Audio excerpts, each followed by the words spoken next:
technology, and the arts. We talk about all the drama and intrigue, insight and personal conviction that constantly bubble just below the surface of a world built by human hands. We honor complexity at the same time we keep things understandable. Do join me. We'll have a lot of fun together. Weekdays at 5:45 on KSJE. KSJE is supported by San Juan Regional Medical Center, here to meet your urgent and emergent medical needs, whether they are COVID-19 related or not.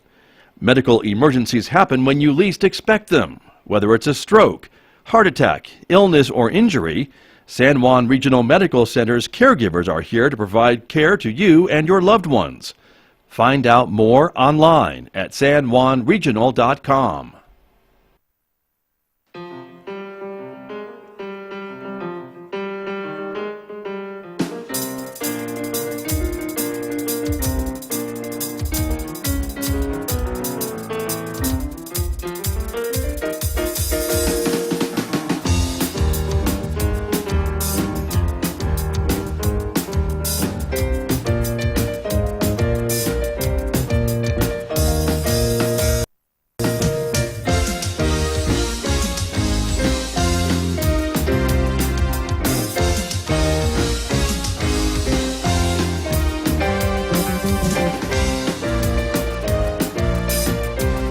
"11 minutes past 8 o'clock. It is Thursday morning, July 15th, 2021. Good morning, everyone. I'm Scott Michlin, and thanks for tuning in to KSJE, 90.9 FM over the air, of course, here in San Juan County, New Mexico, 103.3 FM over the air in Durango, Colorado, and streaming everywhere on Earth from our website, ksje.com. Welcome also to our viewers who are watching this visual radio program. The video is streaming live this morning out to the KSJE Facebook page, our YouTube channel, and our Twitter account. We're glad that you are with us this morning, everybody, because I'm going to be talking with San Juan County Sheriff Shane Ferrari. He's here in the studio with me. Lots to talk about with the sheriff, so it'll be a great conversation starting in the next few moments right here on KSJE. And then, of course, we invite you to stay tuned next hour for Roving with the Arts. It's our classical music program. Mick Hess today is featuring music from the great Haydn. You'll hear some string quartets coming up at 9:06 after the news on Roving with the Arts today. And don't forget, of course, you can also connect with KSJE on our Instagram page as well, in addition to Twitter and YouTube and Facebook. Let's talk about the weather as well. Outside our studios here at San Juan College, sunshine, 67 degrees at the moment. We are expecting a mostly sunny day today, but still that chance of a scattered shower or thunderstorm popping up somewhere during the day today. 90 for a high in Farmington, 64 tonight, 90 again tomorrow, 91 on Saturday, 90 on Sunday, 91 on Monday. And again, as you can see, that monsoon moisture pattern still in the forecast for a chance of a scattered shower or thunderstorm over the next several days. Well, let me introduce my guest who is here with me this morning. Always great to have him here in the studio or from his backyard. Doesn't matter to me, but Sheriff Ferrari, good morning. Good morning, Scott. Good to have you here in the studio. Thank you for having me. It's a pleasure as always. Thanks for coming in, and wanted to talk a little bit about some of the new marijuana legislation that was just passed in our state and what that means for you and the sheriff's office, and I guess some of the patrol animals are getting an early retirement in some cases, right? Yeah. So as many know, as of June 29th, recreational marijuana is legal in the state of New Mexico. I mean, I can hear some cheers out there on one side and boos on the other. Right. And it's been a hot topic in New Mexico for a long time. I don't think people realize the history of marijuana in New Mexico. Back in 1976, New Mexico was the first state to get the medical marijuana nod from the federal government to actually move forward with looking at some studying. So we were at the forefront of all this, very first state. Wow. So if you look at the timeline, and whether it was Governor Johnson and moving forward with him saying that yes, maybe this he was a big proponent, I think, when he was in office. And I'll tell you something that was hilarious is at that time, Darren White was his DPS secretary, and he was so appalled that he supported that, he resigned. Now Darren White owns the largest medical marijuana business in New Mexico, Pure Life. Interesting. So, kind of interesting how that all comes along, but that's some evolution, I guess, in thinking there. It is, but we've seen that with the new administration, and it was one of our governor's items, our agenda item, as being governor of first term, is she wanted to see the legalization of recreational marijuana. And there's Called been a special session to get that done. Yeah, there's been a lot of conversation about it, Yeah. and of course we've seen it fail time and time again, including in the regular session this time. Right. And then a special session was called, and it has been passed. So I was disappointed in the fact that this was a closed session, so all voices weren't heard. Law enforcement, I feel, really wasn't given a good seat at the table, because there are a lot of issues, and some of them you already brought up. So I personally don't have any canines. We have a great partnership with Farmington PD. They provide us canines, we Right. provide air support. Right. But now these canines that have been trained in narcotics detection, now when they train these dogs, it's for several types of drugs: marijuana, methamphetamine, heroin, so on and so forth. They train them with all kinds of stuff. But now you can't untrain a dog. Sure. So now what they're going to have to do is they're going to have to retire those dogs and get new ones that don't sniff for marijuana. Right. Well, people may think, well, why do you have to do that? Because if we hit on a car and it hits on the marijuana, now it's an illegal search. The information we're legal for them to providing, have that in their car. It's legal. So now this dog's detecting there's something illegal. This dog is certified and trained for detection of criminal activity. We can't stand, we couldn't be in a position where it finds the marijuana, oh, that's legal, but now we have the pound of heroin that's in the back. We would lose that because the way we got into the car is because it hit on the marijuana. Right. We can't ask the dog, which one did you smell? Right. So that's going to, But in a differently agencies, trained dog, I guess, it's a different story. what, I'm sorry. A differently trained dog would be a different story. Correct. So now what they're doing is from talking to Chief Heavy, is they're looking at dogs that just aren't trained on marijuana, and they can put those dogs back into service. There's a possibility they can utilize the dogs they have now for person searches versus article searches. So that there is that. But Farmington was fortunate enough in talking to the chief that their timeline for their dogs in retirement was timed about right, so they're going to be okay. But other agencies around the state that may have had that dog with only 1 or 2 years of service, they're going to be left holding the those bag. dogs are not cheap. They're about $50,000. Yeah. And I know that because often I have a deputy that says, I'd like to start a canine program. And I say, yeah, but I can't fund one. Right. But again, that's what makes San Juan County such a great place, is those partnerships and Sharing those those shared resources. You bet. Absolutely. So going back to that session, there's a lot of unanswered questions, and there's a lot of concerns that law enforcement has, not only with the dogs, but also with training. One thing we can't ignore is New Mexico has a problem with DWI. I mean, year after year, we're in the top 10, if not the top 5. And actually, we've climbed out of the top 5. We're doing better and better. But marijuana is an issue, and it even has been an issue. San Juan County, with Colorado being next door, we've seen recreational marijuana in our county for years. Citizens will go across to Durango, bring it back. That's not legal to do that, by the way. No, it's not. But they do that, I understand. It's still not legal. So federally, when you're crossing state lines, it's still a federal no-no, and it's still federally illegal. So right now we have 19 states that have recognized recreational marijuana. So we've dealt with this quite a bit in our county. But when it comes to DWI, you got to remember our DWI field sobriety tests are based on alcohol. We've trained the public on 0.08 gets you 28. Right? Sure. We know that 0.8's the limit. So what's the limit with marijuana now? Yes, you can be impaired in driving under the influence of marijuana. People say, "Oh, I drive better under marijuana." No, you don't. Right. You're taking a substance that's impairing your ability to operate that vehicle normally. I'll argue with somebody all day long on that. Right. But we don't have the ability right now. We don't have NHTSA, which is National Highway Traffic and Safety Administration, who says these are the guidelines for field sobriety tests and recognized by the courts. Everything is very specific in what we do, from how far away we hold our finger, how long we hold our finger, checking for horizontal gaze and nystagmus. All of this that we can testify to. We don't have any of that for marijuana right now. So how do they do it in Colorado, Sheriff? I mean, they must have some system in that state. They're working on it also. Really? So, of course, we reach across the border. We're not going to reinvent the wheel, so we call over, hey, how are you guys handling this? Yeah. So in the state of Colorado, they've established how many nanograms can be in your bloodstream. Okay, that shows what the psychoactive, or THC, is in your bloodstream and active at the time you were driving. What we're trying to prove is impairment at your time of driving.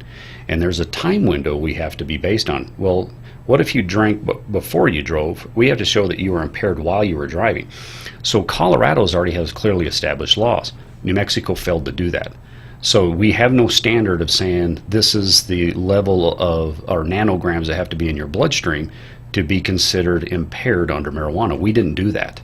We just legalized We just legalized. We just, no penalties. correct, to some degree. I hear you. So we haven't done that yet. So we don't have anything when it comes to DWI. Now, simultaneously, during this legislation, we did away with qualified immunity. Okay, and some people are misunderstood to think that qualified immunity means that cops are immune from everything and we can get away with everything. It's not that. It says if there is not clearly established law. Now, the first time we've ever been in this position before, the cops will get qualified immunity, but what we're going to do is we're going to set the standard right now. We're going to say from here on out, this is case law of how we'll handle this situation. So now we don't have that. So if we've never been dealt with it before, never been put in that position, now we get sued. And they say, we don't care if you've been in this situation or not. If civil rights were violated, then there needs to be punitive damages on that. So right now in New Mexico, we don't have anything. We don't have that standard. So what do I do with somebody that I'm like, okay, I got a drug recognition expert says, yeah, that person's under the influence of marijuana. But how do I prove that they drove DWI or under that influence? Right. So that's the difficult part right now of how am I going to deal with those things? And nothing's been established. So there are some things we're still proactively, we're just not going to sit on our butts and sit and say, oh, well, but just deal with it and not keep the public safe. So we're increasing training when it comes to, it's a program we call A-RIDE, and it gives our deputies more advanced training in recognizing people that are under the influence of drugs when driving. I'll be curious to find out if the courts are acceptant of that because they want an expert opinion. At some point, we need to develop a system on how to test people, a level of nanograms that will be in somebody's system. Now, another hurdle that New Mexico is going to have to get past is we can't do a blood draw on somebody unless it's a felony, which means it's a fourth or subsequent DWI, or you are involved in a fatality or great bodily injury crash. So if I pull over somebody, I can ask for consent to say, hey, I believe that you're under the influence of marijuana, and I can ask for their consent for a blood draw. If they say no, I can't get a search warrant on it. Our courts have deemed that for misdemeanor crimes, a blood search warrant is too intrusive. So we have to change that in the court system, or change that law, and put law into place. So a lot of these things weren't preloaded. We've kind of put the cart before the horse. And this is a little bit different from arresting someone for driving drunk from alcohol, because that test is just a breath test. A breath test, that's right. It's not as invasive as a blood test. Correct. And I want everybody to know, to add to that when we give somebody, when you sign your driver's license, what you're doing is it's called implied consent. So that's the reason you signed your driver's license. You're saying, if I'm suspected of DWI, I give you consent to test me. And it's up to the law enforcement officer to request blood, breath, or both. Predominantly, we do breath. And of course, the courts have restricted us on misdemeanors to only do breath. If you refuse, it automatically becomes an aggravated DWI. So there is a penalty for not submitting to those tests. But again, marijuana is going to be a different monster. So these are some of the hurdles that we've got to work past, and because it was a closed legislation, because we weren't able to bring these things to the forefront of saying, hey, before you turn the switch on, here's the things we need. We need training, we need established guidelines of how we're supposed to operate, testing, all these things. So not only in the DWI component, so now we have possession of marijuana is legal in the state of New Mexico. However, to a certain amount. Correct. Yeah. So it's 2 ounces, and they were nice enough to put in the law that you can have 2 ounces for a friend. So a transportation portion, a component of it. So technically it's 4 ounces. All right. However, you can't buy it in the state of New Mexico. So June 29th, it became legal to possess it. It's not until April where licenses will be issued where we can start the retail end of it. So between this gap, we have a black market that's happening here in New Mexico. And what's going to happen, what's going to be the result of that. I've talked to my counterparts in Colorado, read a recent article in the Denver Post. Although it's been legal in Colorado for some time in the sales, they're still fighting the black market, gray market marijuana. That there's a section of the market over there that's not going to be given up by organized crime. Right now, they've got the stakehold in the game. Right. So that's the only marijuana that's here is black market and gray market being sold. Minus the medicinal. Sure. But that's a separate, separate category. Yeah. So, and this is coming from somebody that dealt with one of the largest marijuana operations in the history of the United States, right in our own backyard on the Navajo Nation. We were called to assist in that. I got a call from the Navajo Nation. They said, we've got these hemp farms that we believe are marijuana farms. At first I said, well, it's Navajo land and Navajo people that were involved in that at that time. Then we had a Mandarin Chinese component come into that, and that's where I came in, and we were able to put a task force together. And in the end of it, we destroyed 260,000 plants, 60 tons of processed marijuana, and we had 1,100 greenhouses, and it was crazy. It didn't get a lot of attention in New Mexico because at the same time we were trying to legalize recreational marijuana, and that didn't look good. But it was in Rolling Stone magazine. It was in the New York Post. Oh, huge story! And, huge story. And people say, well, what does that really have to do with anything? I said, well, that marijuana, it was going to California. They were growing it here and going to California, but California's got legal recreational marijuana. So you can't say that legalizing it is going to curb the black market or anything else. No, it's tax evasion. There's all of that that's involved in that still.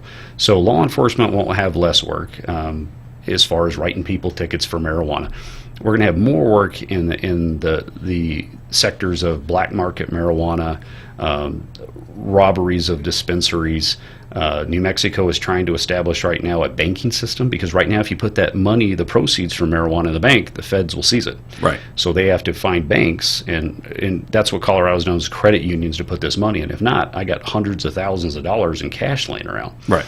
So that's a portion of it. So, but now there is conversation just this week, as a matter of fact, just today, about maybe the federal government legalizing recreational marijuana, and I think that's the first time we've heard talk like that in Congress, right? Correct. So, and that might help some of these things or make it worse. Well, it's interesting to, and I'm watching it. I'm on the sidelines watching it. I know it's very early. It's early, but it's a great time to talk about it, because here you have 19 states that have legalized recreational marijuana. So pretty soon we're going to get that tipping point. The 26th state hits, and it's like, okay, the majority of the states legalize it.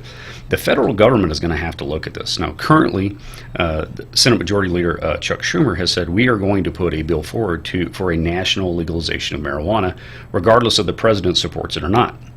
That's happening on one side. Then you have Supreme Court Justice Clarence Thomas, very conservative judge, and he says, listen, the marijuana laws are so convoluted, you guys got to do something. It's a mess. Right. So either legalize it or don't, but it is just a mess the way you have it. And the Supreme Court's recognized that. So the federal government is going to have to address it. And, we as law enforcement are going to have to adapt. We have to adapt to the will of the people and the laws that are put forth. And, I've had my arguments with certain things, and what I deemed or what I felt was unconstitutional, a lot in that Second Amendment category. But this is something I really don't have a dog in the fight over. This happens. It's a person's willingness to want to use that. They're not forcing it upon anything. They're not taking away. It's allowing it to be bought and sold. And how am I going to adapt my resources to deal with it? Another concern I have is San Juan County has problems with substance abuse. We have, particularly alcohol and DWI up in our corner of the state. Well, there's only one person that regulates alcohol in the state, in San Juan County, and we share that person with McKinley County. One guy from the state that regulates all those alcohol sales, underage drinking, selling to intoxicated persons, server's license. So when these dispensaries go up, they're going to have resources to regulate this. I don't have the time and the resources to regulate all of these retailers, or there's a service component to it, kind of like a server's license, where people can use on site. I don't have the resources to deal with that. So as this thing moves forward, I expect those resources to be put into play. A lot of the things I'm going to deal with, I think, beyond the DWI, is just quality of life concerns. And that's when folks are starting to realize, okay, it is legal now. I'm having my 5-year-old's party in the backyard, and my neighbor's smoking marijuana, and I smell it, and I have to tell them it's legal now. They can do it. Well, it stinks. Well, I'm sorry. I don't know what to tell you.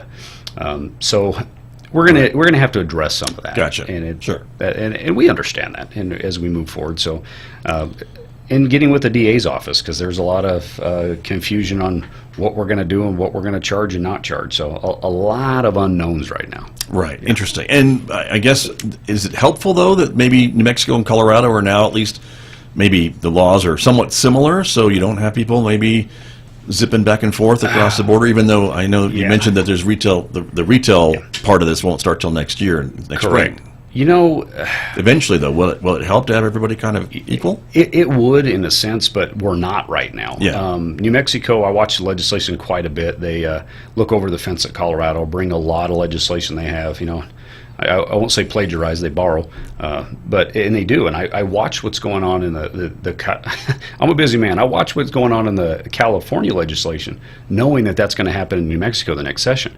So one thing that's going on in Colorado right now is in the form of edibles. So a lot of people, when we think about marijuana, we think about just smoking it, but edibles is huge. Right now, the highest form of use of THC right now, or marijuana use, is in vaping. So California legislation is looking at controlling the amount of THC that's in products. Right now they have very high amounts, which is not giving everybody that cool, relaxing feeling they want, but causing paranoia, increasing mental illness with those that already have existing mental illness.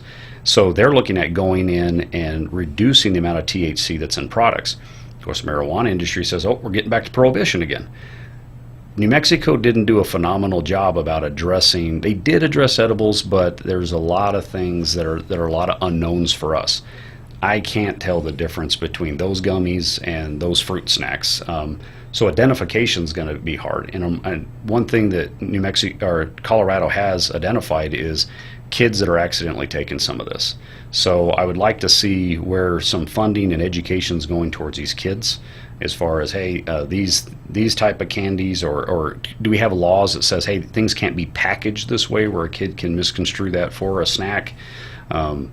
We haven't done a lot of that. So, you know, just as a New Mexican, I have concerns being in this field, but as, of course, your sheriff, I'm worried about what I'm going to be dealing with on the front line also. Sure. Well, and I think it's important to hear that perspective, I think, because I know a lot of us were watching the legislation pass, and, of course, with great fanfare, I think, you know, that the governor is very excited to have this passed, one of her signature things that she wanted to see done, and to hear you talk about how maybe there's things missing from this legislation that now you all and other law enforcement and others in the state are trying to figure it out as we go, doesn't give us a lot of confidence, I guess, moving forward. I was really hoping, you know, a couple weeks ago they had it was a marijuana summit, and I sent two guys to it. I sent a couple of my staff members to it, and what we were looking for was answers. When we went there, it was how to establish your marijuana business. Well, we were the only law enforcement in the room, so we are actively seeking answers to questions we have. What I'm waiting for is a law enforcement summit of how to deal with marijuana, and that hasn't happened yet. Right. We need to be called to the table and say, hey, here's the things that we need, here are our concerns, address this in this next session. That's not happening. It's, again, we've put the cart before the horse. Even the marijuana industry is fighting that right now, because they want to have these licenses available in April, with the marijuana industry saying, well, we have to have plants in the ground before that. But you're saying as of April, then we put those seeds in the ground and we start growing. So it's going to be delayed even more. We can't open our businesses. So I'm watching both sides of this. And of course, my concern is the black market portion of it. We do border Mexico. We do have the ability to get mass amounts of marijuana, but of the cheaper stuff. But we get marijuana, good portions of marijuana coming in from other states where it's legalized, brought into New Mexico. So we've got to untangle that fishing knot at some point. Right. Yeah. And I think a lot of folks maybe that are listening and watching us this morning, Sheriff, would say, but I just want to take it after a hard day at work and relax a little bit, and this gives me the ability to do that legally. Correct. And not worry about it, why all this other stuff mixed into it. Yeah. But I think your job, you see, yes, sir, unfortunately, the not so nice side of society, and if someone can make money with it, even illegally, that's where they're going to go. You're absolutely. And you mentioned the shiprock. You're absolutely right. And for those that are you know, the user and they're using it responsibly, as of June 29th, you can do so. I told my guys, you have to look at this in the same way now. We have to change our way of thinking. We have to look at this the same way of alcohol. Listen, I don't have anything against the guy that comes home and has a beer, the gal that comes home and has a glass of wine, or you have a barbecue and you're tearing one off with a friend and being safe and staying there, hey, that's fine. But what I have to deal with on the other side is the DWI, the domestic violence involving alcohol. So now I've got to look at this new substance and saying, okay, what am I going to have to deal with as sheriff? Not the bulk of the population that will use it responsibly, but this section right here. And it's not like marijuana in the sense, it's not Budweiser and Coors. These are going to be independent shops, multiple businesses out there, growers, distributors, all these things I deal with in narcotics now that are illegal. We have grow farms. Well, I'll get calls. Somebody's stealing my plants. Okay, now I got a burglary I got to deal with. So we have to evolve to this the same way we did when computers started, right? The computer crimes. This is going to be a whole new field we're dealing with. So again, when I speak, it's not saying I'm talking about the bulk of society. I'm talking about the edge that I have to deal with. And there are, as I said, public concerns that they have. DWI, that does affect all of us. If your family's hit by a DWI, you may not drink, but if you were hit by a DWI, it affects you. Right. And that's what I'll be working with. Right. Well, and I think maybe your predecessor told me one time that it was maybe 10% of the people that do 90% of the crimes, or something to that effect. I was saving less. I like to say 3%. I deal with 3% of the population do 97% of the crimes. Okay. A lot of it comes in the form of habitual offenders. Yeah. But predominantly society's good. We've got good people. It's a joy to live here, and we do. And the men and women of law enforcement, we do our best to make sure that line is right there. Some call it the blue line. Whatever that line is between just good and evil, good and bad, we tote that line to make sure San Juan County is a great place to live. Well, let me have you continue that train of thought by telling me a little bit about your need for more good men and women who will keep that line for us. You are in an active recruitment, aren't you, these days? I am very active right now. So, we've all seen it nationwide right now. There's a call for the American worker to come back to work. We have help wanted signs all over town. And I do realize there's some benefits that are available right now that people may want to wait, but I need folks. And I got the double whammy because not only do we get COVID, but we had a rough year as law enforcement. We got a black eye. There's been a lot of, we're not against police reform, but there's been a lot of attention on police reform, qualified immunity, and these things that I think they've steered away applicants from looking at law enforcement. Law enforcement is a phenomenal field. You're able to help people every day, and it's just such a joy. I'd do it all over again, and I've been doing this 25 years. But I think for the young applicant out there that reads things in the news, sees things on the social media, they think, I should be a firefighter, and maybe not in law enforcement. But we are down right now. I'm 17 people down. 17, yeah. I just wanted that to kind of soak into the audience. Yeah, so that's a little over a third of my patrol division. And why have been people leaving? I've had people get out of law enforcement because of everything that's happened and their concerns of financial concerns of being sued or not being able to carry a special insurance, and just fear of just wanting to get out of the job, feeling that they were going to be targeted for lawsuits. I've had retirements, and of course I get the people that get into law enforcement, decide it's not for them, and they get out.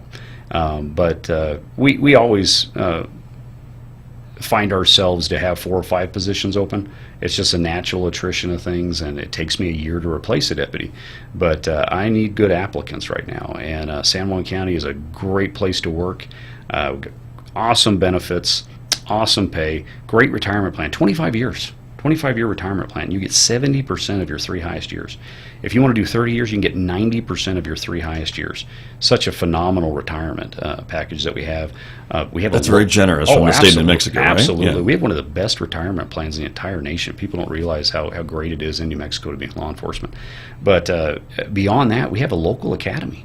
You don't have to travel and be away from your family. You can be home every night. And the partnerships that we have here, the great community support we have a great working relationship with our community. It is a joy to be here in San Juan County. And I wanted to point that out because I think when we look at some of the national press that you mentioned that you had a rough year, and I totally get that. But I think the support that the Sheriff's Office has here in this community is a lot different than what we see in law enforcement in some other communities and maybe other departments that maybe haven't been as transparent or haven't weeded out the bad apples or whatever the case may be. And I think we're we're grateful and and lucky that we that are. we've had a pretty transparent, not just the sheriff's office, but I would say all the local police departments and things like that do respond when there's a problem and try to be as transparent as you can with the public as you can be. And I know that if you've got an ongoing case, there's things you can't always talk about until after that's been litigated. But still, I do think that the support you have here in the community is well earned. Oh, thank you. We're blessed, and I tell my folks all the time. I said, we get people every day coming up to us and thanking us for the job we do. I said, don't ever forget to turn around and thank them for their support, and that it is all built on trust. It is. Folks have to trust us. Law enforcement is given great power. I like to tell them in the words of Spider-Man: with great power comes great responsibility, and you guys have to know that. I had a good friend of mine who was in law enforcement. We used to talk about a trust bucket, and we do our job every day. And we don't get any credit for that. But when we go above and beyond, we get a drop in that bucket. And one day we're going to mess up. We're human. We're going to mess up. And somebody's going to come back with a big ladle, and they're going to take something out of there. You better have something in it. Your bucket may get kicked over. But we've got to be accountable. We've got to be responsible. We're going to be as transparent as we can. I just ask in the days of social media, be patient with us. We can't put somebody on trial the next day and give videos and pictures and everything to have a Facebook trial. That's not the due process. Does not have to do with Facebook, Twitter, and everything else. But what we're trying to inform people of what's going on in our community, what we're on top of, and then what we're working towards. And sometimes the wheel of justice is slow, but it gets there. And we do our best, and we have great people here. And again, our mission is just to make this place a great place to work, raise our kids, and live.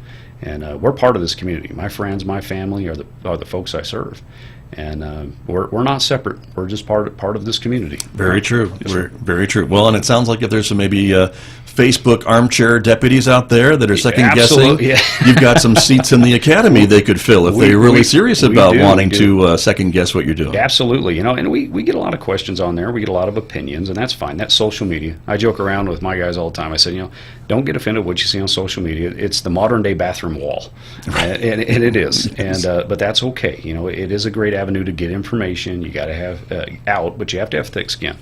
But now is a great time to apply our next academy. People may be thinking right now, well, I may have put on my little bit of COVID weight here. That's okay. Listen, the next academy doesn't start till January. So you got time to get in shape before the next academy. We'll help you get in shape. Maybe you haven't hit that. Come in and at least talk to us. We'll help you out. We'll say, listen, here's your academy standards. Here's what you need to start working towards. We want to see you be successful. We don't expect you to walk in the door and have a brand new Buzz Cup and a pair of brand new Oakleys and be ready to suit up and go to work. We don't expect that. Right. And we don't issue that either. That's not part of the gear. No, it's not part of the gear. Right. Yeah, don't show up like that. We'd kind of raise an eyebrow at that. But if you're just come in and say, listen, I'm interested in law enforcement. It's something I've been thinking about. Tell me about it. Tell me about the sheriff's office. What's the difference between the sheriff's office and the police departments? What does the academy look like? What's going to be expected of me? We want to have that conversation with you. Right. And our doors are open. Give us a call, 505-334-6107. Okay. Or online. I know they can Or check online, you out. yeah, absolutely. You've got a Facebook page, of course, very active. The website, of course. Absolutely, any of those, and look forward to it because as I was speaking to you earlier, we're going to have our command post out in the community. We got a brand new recruitment vehicle that says now hiring on it. It's gorgeous. We're going to have it in different locations. We will announce where we're going to have it. But if you're driving by and you see our command post and you see that beautiful new vehicle out there and that big sign says now hiring, pull right in there, talk to one of my recruiters. Right there in the command post, you can fill out an application online. And we want to talk them more signed about up right there. Absolutely. So There you go. if you just have a curiosity, come and see us. Get your questions answered. Yes, sir. Perfect. Sheriff Shane Ferrari, always great to have you on the program and talk with you and hear your perspectives on some of these things that we're all dealing with these days. Appreciate you all. Thank you. Thank you very much. Sheriff Ferrari, my guest this morning right here on KSJE. KSJE is supported by Sandstone Productions, bringing live theater back this summer. Performances are all at 8 p.m. and all at Lyons Wilderness Park. Thursday, Friday, Saturday, and Sunday from July 8th through August 1st, the musical Mamma Mia, featuring the music of ABBA. Find out more online at fmtn.org/